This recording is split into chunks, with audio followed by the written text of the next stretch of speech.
ओम शांति 8-10-2020 ईश्वरीय महावाक्य बाबा कहते मिठे बच्चे बाबा तुम मानकु बहुत आग्रहर सहित पाठ पढ़ाइबा पई आसिछंती। तेणु तुमे माने मध्य आग्रहर सहित पाठ पढ़। निशा रहुचे आमको स्वयं भगवान पाठ पढ़ाउछंती। प्रश्न तुम ब्रह्मा कुमार कुमारी मानकर उद्देश्य अथवा शुद्ध भावना कौन? तुम ब्रह्मा कुमार कुमारी मानकर उद्देश्य अथवा शुद्ध भावना कौन? उत्तर तुम मानकर उद्देश्य हेउछि कल्प अर्थात 5000 वर्ष पूर्व भली पुनर्बार श्रीमत आधार रे विश्वरे सुख एवं शांतिर राज्य स्थापन करिबा। तुमर शुद्ध भावना रही जे श्रीमत आधार रे आमे सारा विश्वर सद्गति करिबु। तुमे माने निशार सहित कहूछ जे आमे ही समस्तंकु सद्गति देबु। तुमको बाबांक ठारू शांतिर पुरस्कार मिलुछि। नरकवासी स्वर्गवासी हेबा ही पुरस्कार नेबा। ओम शांति। विद्यार्थी माने पाठ पढ़िबा समय रे बहुत खुशीर सहित पढ़ी थांती। शिक्षक माने मध्य बहुत खुशी एवं रुचिर सहित पाठ पढ़ाई थांती। एठारे मध्य संतान माने एकथा जानी छंती जे बेहत्र पिता जे कि शिक्षक होई आमको बहुत रुचिर सहित पाठ पढ़ाउछंती। हद्र पाठ पढ़ारे तो बापा शिक्षक अलगा अलगा रही थांती जे कि पाठ पढ़ाई थांती। काहार पिता मध्य शिक्षक होई थांती जे कि बहुत रुचिर सहित पाठ पढ़ाई थांती। काहींकि ना रक्त संपर्क रही थाए ना, तेणु निजर भावी बहुत रुचिर सहित पढ़ाई थांती। तेबे एही बाबा मध्य तुम मानकु केते रुचिर सहित पाठ पढ़ाउथिबे। तेणु पिला माने मध्य केते रुचिर सहित पढ़िबा उचित। बाबा सीधा सड़ख पाठ पढ़ाउछंती एवं एई थरे मात्र आसी पढ़ाउछंती। तेणु पिला मानकर बहुत रुचि रहिबा आवश्यक। भगवान बाबा आमको पाठ पढ़ाउछंती एवं प्रत्येक कथा भल भावरे बुझाउछंती। केतेक संतान मानकर पढ़ु पढ़ु विचार आसी थाए जे सबु कौन? ड्रामा रे एही आवागमनर चक्र रहिछि, किंतु एही नाटक काहींकि रचना करा जाइछि? एहा द्वारा फायदा कौन? बास एहीपरि सबुबेले चक्र लगाउथिबु। एथिरु मुक्ति होइगले भल। जेबे देखुछंती एहीपरि तो 84 जन्मर चक्र लगाइबाकु हेबो। तेणु एभଳି खियाल आसी थाए भगवान एपरि खेल काहींकि रचना कले जाहा द्वारा आवागमन चक्ररु मुक्त होई परिबु नाही। एहा ठारू तो भल मुख्य मिली जाऊ। एही भଳି प्रकारर खियाल अनेक संतान मानकर आसुछि। एही आवागमन चक्ररु सुख दुखरु मुक्त होइछिबु। बाबा कहउछंती एहा केबे हेले होई परिबो नाही। मुख्य पाइबा पई चेष्टा करिबा ही व्यर्थ होई जाउछि। बाबा बुझाउछंती गोटिए हेले आत्मा पाठरु मुक्त होई परिबे नाही। आत्मारे अविनाशी पाठ भरी रहिछि जाहा हेउछि ही अनादि अविनाशी, बिल्कुल अबिकल अभिनेता अटंती। केही जणे कम बेसी होई परिबे नाही। तुम मानक पाखरे समस्त ज्ञान रहिछि। एही ड्रामार पाठरु केही मुक्त होई परिबे नाही ना केही मुख्य पाई परिबे। सबु धर्मावलंबी मानकु क्रमान्वୟରେ आसिबाकु ही पड़िबो। बाबा बुझाउछंती एहा पूर्व प्रस्तुत अविनाशी ड्रामा अटे। तुमे मध्य कहूछ बाबा आमे जानी गलुनी किपरि 84 जन्मर चक्र लगाउछु। एकथा मध्य बुझुछ प्रथम करी जेउ माने आसुथिबे सेमाने 84 जन्म नेउथिबे। जेउ माने पछरे आसुछंती तांकर निश्चय जन्म कम होइथिबो। एठारे तो पुरुषार्थ करिबाकु हेबो। पुरुणा दुनियारू नुआ दुनिया निश्चय हेबो। बाबा प्रत्येक कथा को बारंबार बुझाउछंती काहींकि ना नुआ नुआ संतान माने आसुछंती। सेमानकु पूर्वर पाठ किए पढ़ाइबो? तेणु बाबा नुआ नुआ मानकु देखि पुणी पुरुणा पॉइंट्स को रिपीट करुछंती। तुम मानक बुद्धि रे एबे समस्त ज्ञान रहिछि। जानिछ आरंभरु आमे किपरि पाठ करी आसीछु। तुमे यथार्थ रूपे जानिछ जे आत्मा माने किपरि क्रमान्वय रे आसुछंती, केते जन्म नेउछंती। एही समय ही बाबा आसी ज्ञानर कथा सुनाउछंती। सत्य जुगरे तो प्रारब्ध ही रहिछि। एक कथा एही समय ही मु तुम मानकु बुझाउछि। गीतार आरंभ एवं शेष रे मध्य एही कथा आसुछि। मनमना भव। स्टाटस पाइबा पाई पाठ पढ़ा जाउछि। तुमे राजा हेबा पाई एबे पुरुषार्थ करुछ। अन्य धर्मावलंबी मानक संबंध रे बुझा जाइछि। सेमाने क्रमान्वय रे आसुछंती। धर्मस्थापकंक पछरे समस्तंकु आसीबाकु पड़ुछि। राजत्वर कथा नुहे। एकमात्र गीता शास्त्र ही बहुत महिमा रहिछि। भारत रे ही बाबा आसी ज्ञान सुनाई समस्तंकर सद्गति करुछंती। सेही धर्मस्थापक माने एठाकु आसी पुणी मृत्युवरण करिले तेबे तांको पाई बड़ बड़ तीर्थस्थान करि देउछंती। वास्तव रे भारत ही हेउछि समस्तंकर तीर्थ, जेउठाकु बेहद्र बाबा आसुछंती। बाबा भारत रे ही आसी समस्तंकर सद्गति करुछंती। बाबा कहउछंती मते मुक्तिदाता गाइड बोली कहउछ ना। मु तुमको एही पुरुणा दुनिया दुखर दुनियारू मुक्त करी शांतिधाम सुखधाम को नहीं जाउछि। पिलामाने जानिछंती जे बाबा आमको शांतिधाम सुखधाम को नहीं जिबे। बाकी समस्ते शांतिधाम को चली जिबे। दुखरू बाबा आसी मुक्त करुछंती। तांकर जन्म मरण तो नाही। बाबा आसीछंती पुणी चली जिबे। तेबे तांको पाई कौन मरीगले बोली कुहाजिबो कि? जेपरि शिवानंदंक पाई कहउछंती शरीर छाड़ीदेले तेणु क्रियाकर्म करिथांती। एही बाबा चलीगले। एहांकर क्रियाकर्म उत्सव आदि किछि हेले करिबाकु पड़ुनाही। तांकर आसीबार समय मध्य जଣା पड़े नाही। क्रियाकर्म आदिर तो कौनसी कथा ही नाही।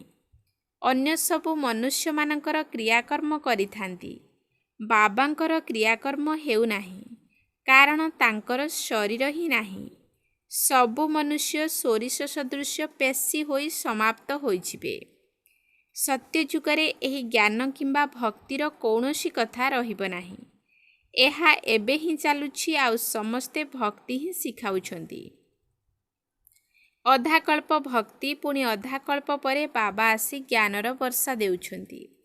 ज्ञान केबे सेठाकु साथिरे जीव नाही। सेठारे बाबांकु स्मरण करिबार आवश्यकता ही नाही। सेठारे समस्ते मुक्तिरे रहिथांती। सेठारे कौन बाबांकु स्मरण करिबाकु पड़िबो कि? दुखर निवेदन सेठारे करा जाए नाही। भक्ति मध्य प्रथमे अव्यभिचारी पुणी व्यभिचारी हेउछि। एही समय रे तो अति व्यभिचारी भक्ति हेउछि। एहाकु रौरव नर्क कुहा जाउछि। एहा अतिरु अति नर्क अटे एवं बाबा आसी एहाकु अतिरु अति स्वर्गरे परिणत करुछंती। एही समय रे 100% दुख रहिछि, पुणी 100% सुख शांति हेबो। आत्मा आसी निज घरे विश्राम नेब। बुझाइबा तो बहुत सहज। बाबा कहउछंती मु सेतेबेले आसे जेतेबेले नुआ दुनियार स्थापना करी पुरुणा दुनिया को विनाश करिबाकु पड़े। तेबे एते बड़ कार्य केवल जणे तो करिबे नाही, बहुत सेवाधारी आवश्यक। एही समय रे तुमे बाबांकर खिदमतगार संतान होइछ। खास भारतर सच्चा सेवा करुछ। सत्य बाबा सत्य सेवा शिखाउछंती। निजर तथा भारतर एवं विश्वर मध्य कल्याण करुछ। तेणु केते रुचिर सहित करिबा दरकार। बाबा केते रुचिर सहित समस्तंकर सद्गति करुछंती। एबे मध्य समस्तंकर सद्गति निश्चय हेबो। एहा हेउची शुद्ध अहंकार, शुद्ध भावना। तुमे सत्य सत्य सेवा करुछ, किंतु एहा गुप्त। आत्मा शरीर द्वारा करुछि। तुमको बहुत पचारुछंती विकेंकर उद्देश्य कौन? कुह, ବିକେଙ୍କର ଉଦ୍ଦେଶ୍ୟ ହେଉଛି ବିଶ୍ୱରେ ସତ୍ୟଯୁଗୀ ସୁଖ ଶାନ୍ତିର ସ୍ୱରାଜ୍ୟ ସ୍ଥାପନ କରିବା। ଆମେ ପ୍ରତି 5000 ବର୍ଷ ପରେ ଶ୍ରୀମତ ଆଧାରରେ ବିଶ୍ୱରେ ଶାନ୍ତି ସ୍ଥାପନ କରି ବିଶ୍ୱ ଶାନ୍ତିର ପୁରସ୍କାର ନେଉଛୁ। ଯଥା ରାଜାରାଣୀ ତଥା ପ୍ରଜା ସମସ୍ତେ ପୁରସ୍କାର ନେଉଛୁ। ନର୍କବାସୀରୁ ସ୍ୱର୍ଗବାସୀ ହେବା କ'ଣ କମ୍ ପୁରସ୍କାର କି? ସେମାନେ ଶାନ୍ତିର ପୁରସ୍କାର ନେଇ ଖୁସି ହେଉଛନ୍ତି, କିନ୍ତୁ ତାଙ୍କୁ କିଛି ହେଲେ ମିଳୁନାହିଁ। ବିଶ୍ୱର ପାତଶାହୀ ସତ୍ୟ ପୁରସ୍କାର ତ ଏବେ ଆମେ ବାବାଙ୍କ ଠାରୁ ନେଉଛୁ। କହୁଛନ୍ତି ନା, ଭାରତ ଆମର ଉଚ୍ଚ ଦେଶ ଅଟେ। କେତେ ମହିମା କରୁଛନ୍ତି। ସମସ୍ତେ ଭାବୁଛନ୍ତି ଯେ ଆମେ ଭାରତର ମାଲିକ ଅଟୁ, କିନ୍ତୁ ମାଲିକ କେଉଁଠି ହୋଇଛନ୍ତି? ବର୍ତ୍ତମାନ ତୁମେ ବାବାଙ୍କ ଶ୍ରୀମତ ଦ୍ୱାରା ରାଜ୍ୟ ସ୍ଥାପନ କରୁଛ। ତୁମ ପାଖରେ କୌଣସି ଅସ୍ତ୍ରଶସ୍ତ୍ର ତ ନାହିଁ। ତୁମେମାନେ ଦୈବୀ ଗୁଣ ଧାରଣ କରୁଛ, ତେଣୁ ତୁମର ହିଁ ଗାୟନ ପୂଜନ ହେଉଛି। ଅମ୍ବାଙ୍କର ଦେଖ କେତେ ପୂଜା ହେଉଛି, କିନ୍ତୁ ଅମ୍ବା କିଏ? ସେ ବ୍ରାହ୍ମଣ ନା ଦେବତା ଏକଥା ମଧ୍ୟ ଜଣା ନାହିଁ। ଅମ୍ବା, କାଳୀ, ଦୁର୍ଗା, ସରସ୍ୱତୀ ଆଦି ଏହିପରି ବହୁତ ନାମ ରହିଛି। ଏଠାରେ ମଧ୍ୟ ତଳେ ଅମ୍ବାଙ୍କର ଛୋଟ ମନ୍ଦିର ରହିଛି। ଅମ୍ବାଙ୍କୁ ବହୁତ ଭୁଜା ଦେଇଛନ୍ତି, ଏପରି ତ ନୁହେଁ। ଏହାକୁ ଅନ୍ଧବିଶ୍ୱାସ ବୋଲି କୁହାଯାଉଛି। ଯୀଶୁଖ୍ରୀଷ୍ଟ, ବୁଦ୍ଧଦେବ ଆଦି ଆସି ନିଜ ନିଜର ଧର୍ମ ସ୍ଥାପନ କରୁଛନ୍ତି। ଧର୍ମ ସ୍ଥାପନାର ତିଥି ତାରିଖ ସବୁ ବତାଉଛନ୍ତି। ସେଠାରେ ଅନ୍ଧଶ୍ରଦ୍ଧାର କୌଣସି କଥା ହିଁ ନାହିଁ। ଏଠାରେ ଭାରତବାସୀମାନଙ୍କୁ କିଛି ହେଲେ ଜଣା ନାହିଁ ଆମ ଧର୍ମ କେବେ ଏବଂ କିଏ ସ୍ଥାପନା କରିଥିଲେ। ସେଥିପାଇଁ ଅନ୍ଧଶ୍ରଦ୍ଧା କୁହାଯାଉଛି। ଏବେ ତୁମେ ହେଲ ପୂଜାରୀ, ପୁଣି ପୂଜ୍ୟ ହେବାକୁ ଯାଉଛ। ତୁମ ଆତ୍ମା ସହିତ ଶରୀର ମଧ୍ୟ ପୂଜା ହେଉଛି। ତୁମ ଆତ୍ମାର ମଧ୍ୟ ପୂଜା ହେଉଛି। ପୁଣି ଦେବତା ହେଲେ ମଧ୍ୟ ପୂଜା ହେବ। ବାବା ତ ହେଉଛନ୍ତି ନିରାକାର। ସେ ସର୍ବଦା ପୂଜ୍ୟ ଅଟନ୍ତି। ସେ କେବେ ହେଲେ ପୂଜାରୀ ହେଉନାହାନ୍ତି। ତୁମ ପାଇଁ କୁହାଯାଉଛି ନିଜେ ପୂଜ୍ୟ, ନିଜେ ପୂଜାରୀ। ବାବା ତ ସଦା ପୂଜ୍ୟ ଅଟନ୍ତି। ଏଠାକୁ ଆସି ବାବା ସତ୍ୟ ସେବା କରୁଛନ୍ତି। ସମସ୍ତଙ୍କୁ ସଦ୍ଗତି ଦେଉଛନ୍ତି। ବାବା କହୁଛନ୍ତି, ଏବେ ମୋତେ ମନେ ପକାଅ, ଅନ୍ୟ କୌଣସି ଦେହଧାରୀଙ୍କୁ ମନେ ପକାଅ ନାହିଁ। ଏଠାରେ ତ ବଡ଼ ବଡ଼ ଲକ୍ଷପତି, କୋଟିପତି ଆସି ଆଲ୍ଲା ଆଲ୍ଲା କହୁଛନ୍ତି। କେତେ ଅନ୍ଧଶ୍ରଦ୍ଧା ରହିଛି। ବାବା ତୁମକୁ ହମ୍ ସୋର ଅର୍ଥ ମଧ୍ୟ ବୁଝାଉଛନ୍ତି। ସେମାନେ ତ କହିଦେଉଛନ୍ତି ଶିବୋହମ୍, ଆତ୍ମା ସୋ ପରମାତ୍ମା। ଏବେ ବାବା ସଠିକ୍ କରି ବତାଉଛନ୍ତି। ଏବେ ବିଚାର କର, ଭକ୍ତି ମାର୍ଗରେ ଠିକ୍ ଶୁଣୁଥିଲ ନା ମୁଁ ଠିକ୍ କହୁଛି? ହମ୍ ସୋର ଅର୍ଥ ବହୁତ ଲମ୍ବା ଚଉଡ଼ା ଅଟେ। ଆମେ ହିଁ ବ୍ରାହ୍ମଣ, ଦେବତା, କ୍ଷତ୍ରିୟ ହେଉଛୁ। ଏବେ ହମ୍ ସୋର ଅର୍ଥ କେଉଁଠି ଠିକ୍? ମୁଁ ଆତ୍ମା ଚକ୍ରରେ ଏହିଭଳି ଆସୁଛି। ବିରାଟ ରୂପର ଚିତ୍ର ମଧ୍ୟ ରହିଛି। ଏଥିରେ ବ୍ରାହ୍ମଣ ଚୁଟି ଏବଂ ବାବାଙ୍କୁ ଦେଖାଇ ନାହାନ୍ତି। ଦେବତାମାନେ କେଉଁଠୁ ଆସିଲେ? ସେମାନେ କେଉଁଠାରୁ ସୃଷ୍ଟି ହେଲେ? କଳିଯୁଗରେ ତ ଶୂଦ୍ରବର୍ଣ୍ଣ ରହିଛି। ସତ୍ୟଯୁଗରେ ହଠାତ୍ ଦେବତା ବର୍ଣ୍ଣ କିପରି ହେଲା? କିଛି ହେଲେ ବୁଝୁନାହାନ୍ତି। ଭକ୍ତି ମାର୍ଗରେ ମନୁଷ୍ୟ କେତେ ଫସି ଯାଇଛନ୍ତି। କେହି ଗ୍ରନ୍ଥ ପଢ଼ିଦେଲେ, ଖିଆଲ ଆସିଲା, ମନ୍ଦିର ନିର୍ମାଣ କରିଦେଲେ, ବାସ୍ ଗ୍ରନ୍ଥ ବସି ଶୁଣାଇବେ। ବହୁତ ମନୁଷ୍ୟ ଆସି ଶିଷ୍ୟ ହୋଇଯାଆନ୍ତି। ଫାଇଦା ତ କିଛି ହେଲେ ହେଉନାହିଁ।